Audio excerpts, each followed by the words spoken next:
എല്ലാ ചേട്ടാ നമുക്ക് ആടുന്ന കുറച്ച് പൈസ കുറവാണല്ലോ കിട്ടിയേ, നമുക്ക് അത് ഇവിടുന്ന് കൂട്ടി പിടിച്ചൂടെ? ആ നോക്കണ്ട അനീഷ, നമുക്ക് എല്ലാവർക്കും ഒരുപോലെ തിരിയാൻ പറ്റൂലോ. ഈറ്റളത്തിനുള്ളിൽ രാവിലെ തന്നെ കടന്നെങ്കിൽ വരുന്നേ അമ്മോ പിരിവാറ്റാൻ തോന്നല്ല. എല്ലാം ഉണ്ണിയേട്ടാ ഇപ്പൊ നേരം പോലത്തെ ഞായറാഴ്ച അല്ലടോ, ആകെ ഒരു മനസ്സമാത്രത്തിൽ ഇന്നലെ ഉറങ്ങുവാനാവും. ഉണ്ണി ഒരു 500 പെഞ്ചെടുത്ത് എഴുതണമെന്നാണ് ഞാനിപ്പം തീരുമാനിച്ചത്. 500? എനിക്കെന്താ മോനെ, പണ്ടെന്ന് പൈസ മാറ്റിയ കുളിമുറി വാർത്തയായി. എല്ലാം ഉണ്ണിയേട്ടാ നമ്മളെ പഴയ കുളിമുറിക്ക് എന്തേലും കുഴപ്പോ? പഴയ കുളിമുറിയാ, അതിന് കണ്ടിക്കില്ലേനു? അതിന്റെ മേൽഭാഗം ഉണ്ടേനോ? 500 എഴുതാൻ പറ്റൂലേ?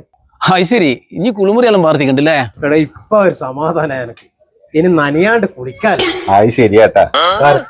നനയാണ്ട് കുളിക്ക് ഇങ്ങളെയും കൂട്ടിയിട്ടാണല്ലോ ഞാൻ പിരിവിന് വന്നേ.